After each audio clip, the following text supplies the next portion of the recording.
जय श्री महाकाल दोस्तों। आज हम हिंदी का दूसरा चैप्टर पढ़ेंगे, संधि। ठीक है ना। संधि की परिभाषा क्या होती है, संधि का अर्थ क्या होता है और संधि के क्या क्या प्रकार होते हैं, ठीक है ना। इसके बारे में हम विस्तार से अध्ययन करेंगे।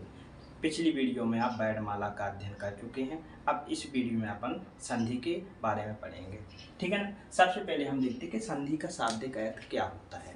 संधि का शाब्दिक अर्थ होता है जोड़। क्या होता है? जोड़ या मेल। आपने देखा होगा जैसे पहले राजाओं के बीच में संधि हुआ करती थी, ठीक है। वो एक दूसरे राज्यों को जोड़ लिया करते थे।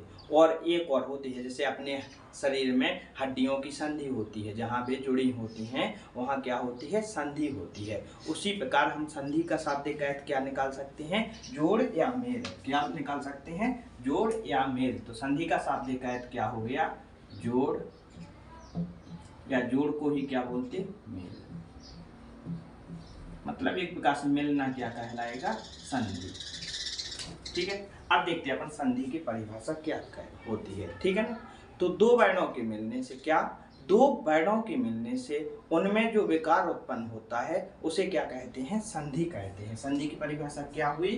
दो वर्णों के मिलने से, दो वर्णों के मिलने से उनमें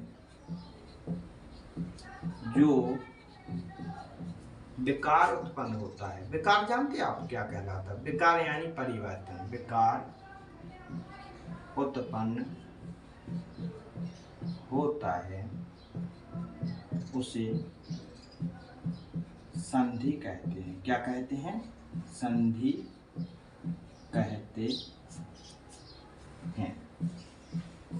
तो आप बोलो हमारे साथ एक बार संधि की परिभाषा, कि दो वर्णों के मिलने से उनमें जो विकार उत्पन्न होता है उसे क्या कहते हैं? संधि। यहाँ पर आप ध्यान के लिए लिख लो, विकार यानी क्या होता है? परिवर्तन।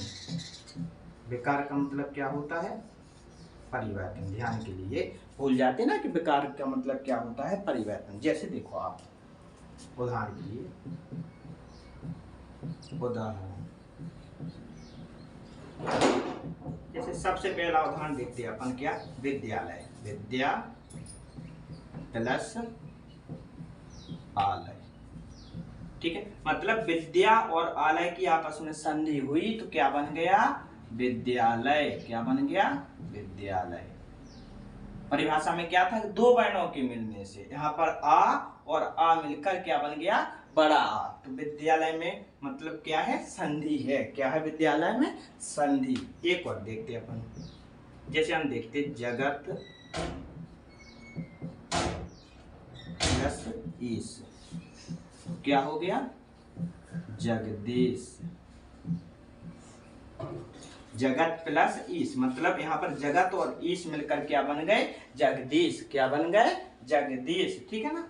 एक और देखेंगे, जैसे मनः प्लस हर, मतलब मनः और हर मिलकर क्या बन जाएंगे? मनोहर। सभी संधि को अभी विस्तार से पढ़ेंगे, ठीक है ना। बहुत अच्छे से समझ में आएंगे। तो अच्छे से समझ में आ गया ना।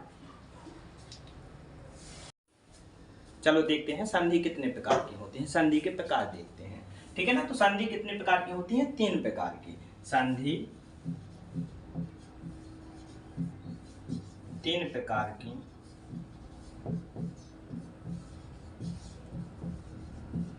होती हैं।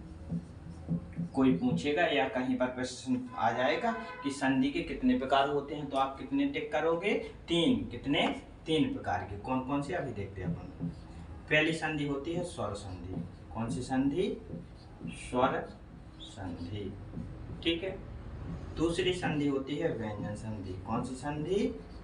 व्यंजन संधि, ठीक है ना। और तीसरी क्या होती है? विषयक संधि। कौन सी संधि? विषयक। इसीलिए हमने पहली वीडियो में आप लोगों को वर्णमाला पढ़ाई थी कि स्वर व्यंजन और विषय का विस्तार से आप लोग क्या अध्ययन कर लो, ठीक है ना। अब हम तीनों संधियों को एक एक से पढ़ेंगे, ठीक है, विस्तार से पढ़ेंगे, परिभाषा पढ़ेंगे, उसके उदाहरण पढ़ेंगे और प्रकार भी पढ़ेंगे। स्वर संधि की परिभाषा, व्यंजन संधि की परिभाषा और विषय संधि की परिभाषा। चलो अब हम स्वर संधि की परिभाषा पढ़ते हैं। क्या पढ़ते हैं? स्वर संधि की परिभाषा। अभी हम संधि की परिभाषा पढ़ चुके, अब पढ़ते हैं स्वर संधि की परिभाषा, ठीक है ना। तो स्वर संधि की परिभाषा है दो स्वर वर्णों के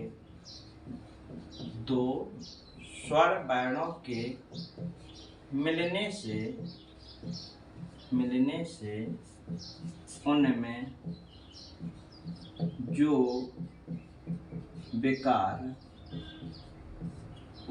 जो विकार उत्पन्न होता है उसे स्वर संधि कहते हैं। मतलब आपको ये देखना कि संधि की परिभाषा क्या होती थी कि दो वर्णों के मिलने से उनमें जो विकार उत्पन्न होता है उसे संधि कहते हैं। यहाँ पर क्या है? दो स्वर वर्णों के मिलने से, ये आपको ध्यान देना। कौन से वर्णों से? दो स्वर वर्णों के मिलने से उनमें जो विकार उत्पन्न होता है उसे क्या कहते हैं? स्वर संधि कहते हैं, ठीक है, ध्यान देना। जैसे उदाहरण के लिए देखते हैं अपन,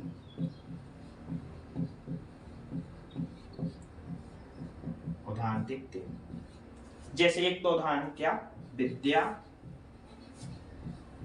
और आलय, ठीक है ना। ये आपस में मिलकर क्या बनाते हैं? विद्यालय।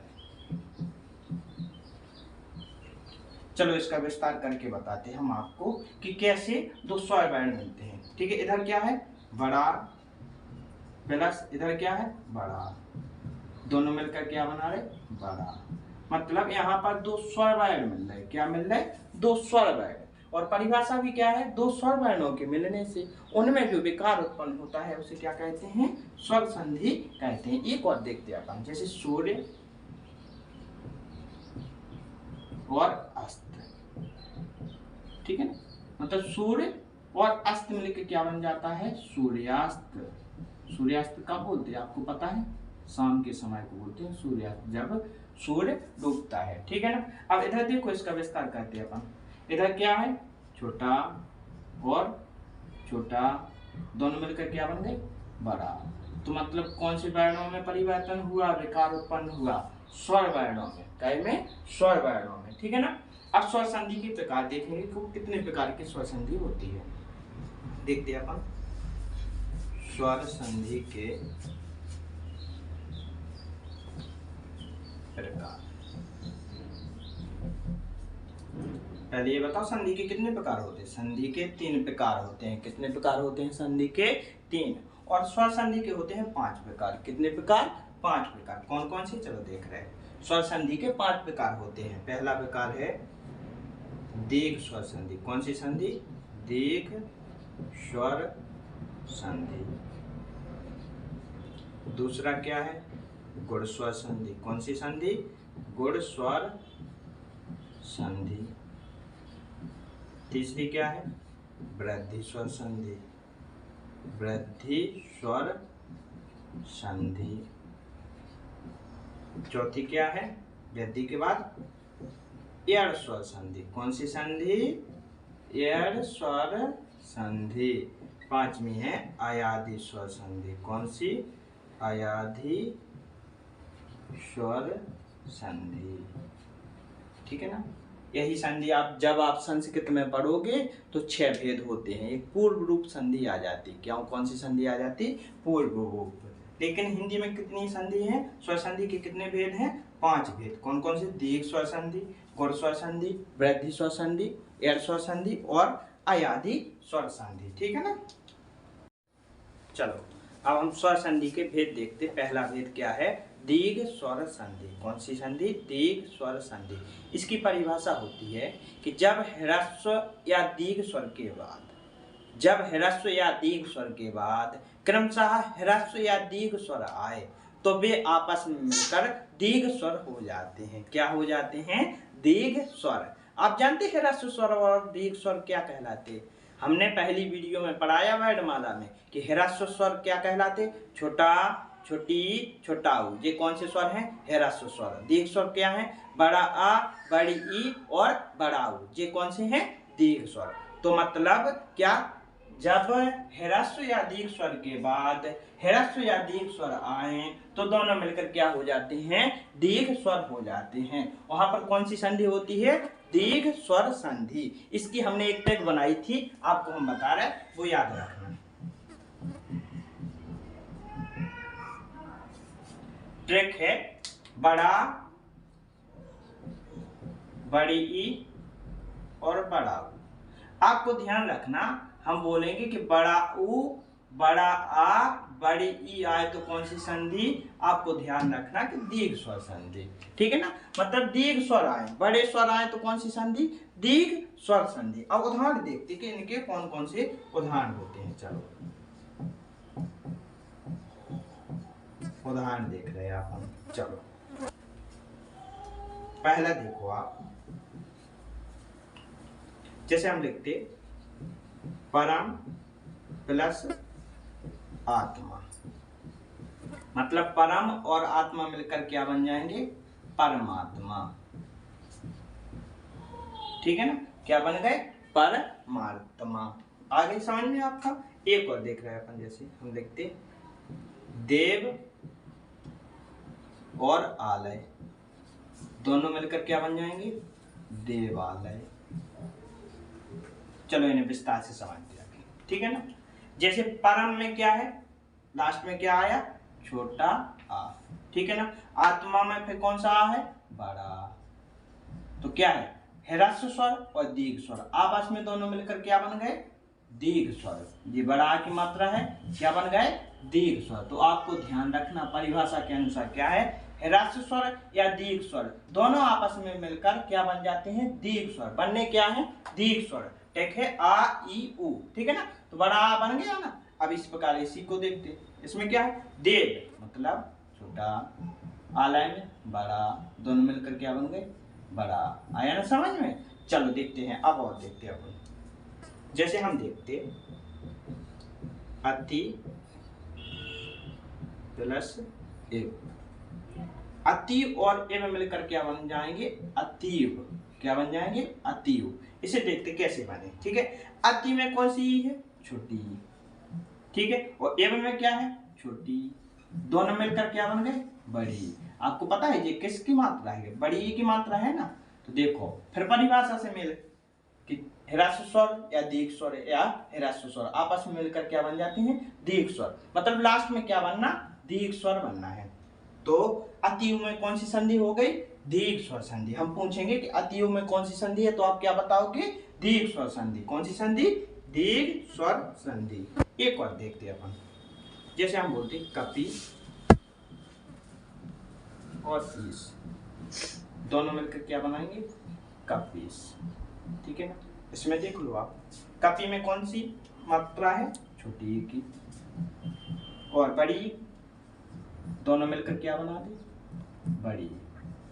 तो कपीस में कौन सी संधि हो गई, दीर्घ स्वर संधि। कौन सी संधि, दीर्घ स्वर संधि। और देखते अपन, जैसे बोलते भानु और उदय, दोनों मिलकर क्या बनाएंगे, भानुदय। क्या बनाएंगे, भानुदय, ठीक है ना। इसका विस्तार देखते हैं अपन।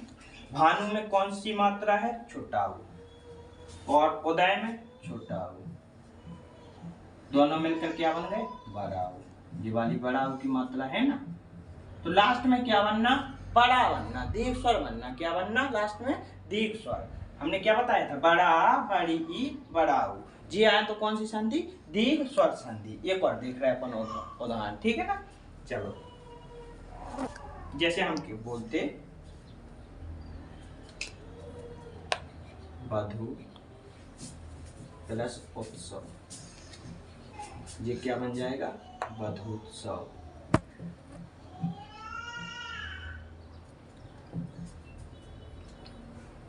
इसमें देखो क्या है, छोटा ऊ की मात्रा, इसमें क्या है, छोटा ऊ, दोनों मिलकर क्या बना दिए, बड़ा ऊ, तो समझ में आ गई ना आपको दीर्घ संधि। आपको तो बस एक बात ध्यान रखनी कि बड़ा, बड़ी, बड़ा ऊ, तो कौन सी संधि?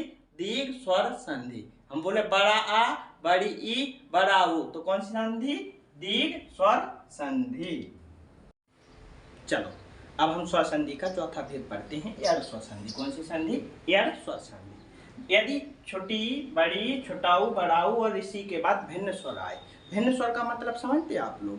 मतलब इन स्वर के अलावा और कोई भी स्वर आए तो क्या होता है? छोटी व बड़ी का या हो जाता है, छोटाऊ बड़ाऊ का वा हो जाता है और इसी का रा हो जाता है। मतलब इसकी टेक्स्ट समझ लो आप तो, या और वा, रा। ठीक है, मतलब हम बोले या वा रा आए तो कौन संधि? एड़ संधि। कौन संधि? एड़ संधि। ठीक है ना। और इसके साथ एक और बात ध्यान रखनी है आपको, इसके साथ या वा रा के साथ आधा स्वर आता, आधा अक्षर आता। क्या आता है? आधा अक्षर आता है। चलो अब इसके उदाहरण देखते हैं अपन, कैसे आधा अक्षर आता हम अभी समझाते हैं आपको। जैसे पिति और एक दोनों मिलकर क्या हो जाएंगे? प्रत्येक। ठीक है ना। और देखते हैं अपन, जैसे हम देखते अति और अधिक मिलकर क्या हो जाएंगे? अत्यधिक। अरे आपने पढ़े नहीं है ये, देखो तो इतने सरल है, संधि बहुत सरल होती। ठीक है ना। अब देखते हैं अपन, सु प्लस आगत दोनों मिलकर क्या हो जाएंगे? स्वागत। नहीं आई ना समझ में? आगे समझ में। अब देखते हैं अपन, न्यून देखा आपने? न्यून, नी और ऊन, जी मिलकर बनता है न्यून। क्या बन जाता? न्यून। अब इसी वाला और देखते हैं, जैसे हम बोले मात्र और आज्ञा, जी मिलकर क्या हो जाएगा? मात्राज्ञा। ऐसे देख लो अपन, देखा जाएगा पित्र और आज्ञा दोनों मिलकर क्या हो जाएंगे? पित्राज्ञा। चलो अब विस्तार से समझते हैं अपन कि मात्राज्ञा और पित्राज्ञा क्या होता है। चलो देखो, पिति क्या आया? छोटी। यहाँ पर क्या आया? ये। दोनों मिलकर क्या हो गए? या। नीचे घजी हो गया ये। ठीक है ना। मतलब ई के बाद भिन्न स्वर आया। भिन्न मतलब ई तो नहीं आया, अलग से ए आया। इसी प्रकार देखते हैं यहाँ पर अपन, छोटी ई के बाद क्या आया? आया। ये भिन्न स्वर है ना, तो यहाँ पर भी क्या हो गया? या हो गया। ठीक है। यहाँ पर देखो ऊ, छोटा ऊ के बाद बड़ा आया, तो इनका क्या हो गया? वाह हो गया। ये परिभाषा में नहीं पढ़ा आपने? यहाँ पर देखो, नी मतलब ई के बाद क्या आया? बड़ा ऊ आया, तो क्या हो गया? वाह हो गया। या हो गया यहाँ पर क्या? या। अब देखते हैं अपन, मात्र आज्ञा। ठीक है ना। यहाँ पर क्या है? जे ऋषि की मात्रा है ना, जे वाली री। ठीक है ना। और यहाँ पर बड़ा, दोनों मिलकर क्या बन गए? रा। देखो उच्चारण में बोलने पे पता चलेगा कि यहाँ पर रा है। मात्रा क्या आया ना? रा। यहाँ पर देखें अपन, ऋषि और क्या? बड़ा। यहाँ भी मिलकर क्या हो गए? रा। क्या हो गया? रा। ठीक है ना। आगे ना आपको समझ में बात? चलो देखो, अब इसकी टेक क्या है एक बार हमारे साथ बोल लो। हम बोलेंगे या वा रा आए तो कौन संधि? एड़ संधि। कौन सी संधि? एड़ संधि। मतलब एड़ संधि कौन सी संधि होगी? जिसमें या वा रा दिख जाए और इनके साथ आधा अक्षर दिख जाए। देखो मात्राज्ञा और पित्राज्ञा, हमें हमेशा अपनी माता और पिता की आज्ञा का क्या पालन करना चाहिए, यह सुविचार है। चलो अब हम स्वर संधि का पांचवा भेद पढ़ते हैं, अयादि स्वर संधि। कौन सी संधि? अयादि स्वर संधि। जब ए आई ओ औ स्वरों के बाद क्या? ए ओ और ए आई ओ औ स्वरों के बाद अन्य स्वर आए, मतलब और कोई स्वर आए, दूसरे स्वरों से मेल होता है। ठीक है ना। मतलब इन स्वरों के बाद दूसरा स्वर आए तो क्रमशः ए का क्या हो जाता है? आए। आई का क्या हो जाता है? आय। ठीक है। ओ का क्या हो जाता है? आओ। औ का क्या हो जाता है? आओ। नहीं आई बात समझ में? अरे बुंदेलखंड में नहीं बोलते आए आए ते आओ, बोला था ना आए आए ते आओ, तो आपका याद रहने, ठीक है, आए आए आओ आओ, ठीक है ना। तो एक ट्रैक क्या बन गई अयादि स्वसंधि की, आए आए आए आए, बोला ना इते आओ, आओ और आओ। नहीं आई समझ में? चलो उदाहरण से समझ में सब आ है। चलो देख रहे हैं अपन, पहला उदाहरण देखो, ठीक है। जैसे हम लिखा था ने और अन, ने और अन मिलके क्या बन जाए नयन, ठीक है। इन्हें विस्तार से हम फिर समझ रहे, ठीक है। अब हम बोले हैं गई और अक मिलके का हो जाएगा गायक, का हो जाए गायक, ठीक है ना। और देख रहे हैं अपन जैसे प और अन, तो का हो जाए पवन, फिर का पढ़ रहे हैं अपन, हाँ पौ और अक, सो का हो जाए जो मिलके पावक, क्या हो जाएगा पावक। अब इन्हें विस्तार से समझते, जैसे देखो नयन में क्या है, ने है ना, ने मतलब ए की मात्रा, यहाँ पर क्या बोला है उन्होंने ए आई ओ औ के बाद, ठीक है, ए की मात्रा है, ए के बाद क्या आया आ, मतलब भिन्न स्वर है ना दूसरा स्वर, तो क्या हो गया आए नयन। जब आप नयन बोलते ना तो क्या आता आए आता, क्या आता आए। आप देखते हैं अपन गायक में इतने का है आई है, आई प्लस आ मिलके क्या हो गया आय, बड़ा है ना आय, गायक, गायक बोलते ना तब क्या आता आय, आय आय। अब देखते पवन में ओ मतलब ओ और आ मिलके क्या हो गए आओ पवन। जब अपन पवन बोलते तो आओ आता ना पाओ, ठीक है ना। अब पावत देखो आओ पाऊ यानी आओ और आ मिलके क्या हो गए आओ पावक, क्या था आओ। तो इसकी टैग भी समझ में आ गई ना आपको। हम बोलेंगे आए आए आओ आओ, आए आए आओ आओ, तो कौन संधि अयादि संधि, कौन संधि अयादि संधि। तो संधि आप लोगों को अच्छे से समझ में आ गई होंगी, ठीक है।